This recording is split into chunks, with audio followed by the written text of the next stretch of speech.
काकानं सांगितलं.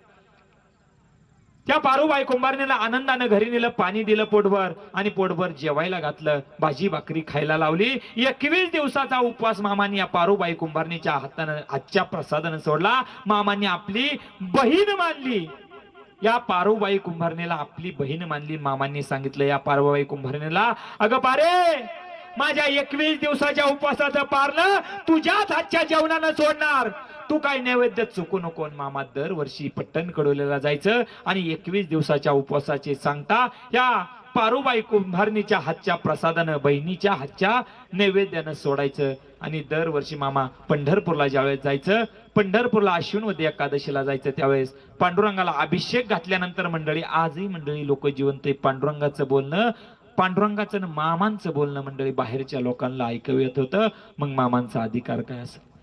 पांडुरंगाला अभिषेक घातल्यानंतर मंडळी या मानलेल्या बहिणीला पारूबाई कुंभारणीला साडी चोळी पातळ आहेर करायचं. 1966 साली मामा कुठं होतं, निंगापूर गावामध्ये. दरवर्षी मामा या पारूबाईच्या कुंभारणीच्या घरी जाणार, 21 दिवसाच्या उपवासाची सांगता करणार. तर एक दिवस असा झाला की मामा होतं निंगापूरला, समाधी घेण्यापूर्वी 1.5 महिना अगोदर ह्या पारूबाई कुंभारणीच्या घरी गेलं. पारूबाईच्या कुंभारणीच्या घरी गेलं आणि मामाने आवाज मारला. पारूबाई कुंभारीण पळत पळत गेल्या, मामांच्या पायावर पाणी घातलं. मामाने सांगितलं, हे बघ पारे, अगं बाळू धनगर मेला म्हणून समजायचे, अगं भाऊ मारल, पण मी मरणारा धनगर नाही, मी अमर आहे. माझ्या 21 दिवसाच्या उपवासाचं पारणं मी तुझ्याच हातच्या जेवणानं सोडल, तू काय माझा नैवेद्य कधी चुकू नको. क्षणात मामा तिथून अदृश्य झालं. पारूबाई कुंभारणीला आजूबाजूला पाहिलं, मामा कुठंच दिसलं नाही. त्याचा प्रत्यय मंडळी 1.5 महिन्यानंतर आला. 4 सप्टेंबर 1966 ला मामांनी आदमापुरामध्ये महासंजीवन समाधी घेतली. तो 21 दिवसाच्या उपवासाचा पारणं सोडण्याचा, उपवास सोडण्याचा प्रसंग मंडळी आला. तिनं भलं मोठं नैवेद्याचं गाठोडं घेतलं. मामांना जे जे पदार्थ आवडतात ते पदार्थ, पुरणपोळ्या सगळं, मामांच्या आवडीच्या कन्या सगळं आदमापुरामध्ये समाधी मंदिरापर्यंत नेल्या.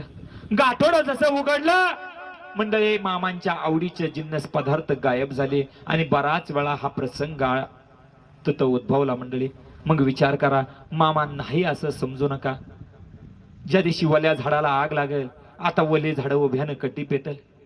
ज्यावेळेस पृथ्वीचा प्रलय काळ होईल, पृथ्वी नष्ट होईल, वल्ली झाडं खालून वरून महाप्रलयानं, महाअग्नी ज्वालानं पेटल.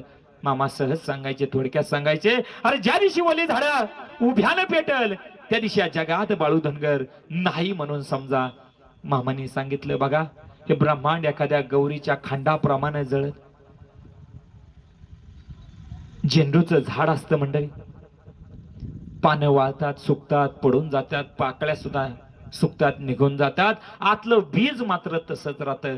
तसं मामाने सांगितलं, मी कधीच नाश पावणार नाही असं आत्मत म्हणतोय. अरे सृष्टीचं चक्र चालवणारा कोणीतरी आहे, त्याला ईश्वर म्हणतात, तो म्हणजे मीच.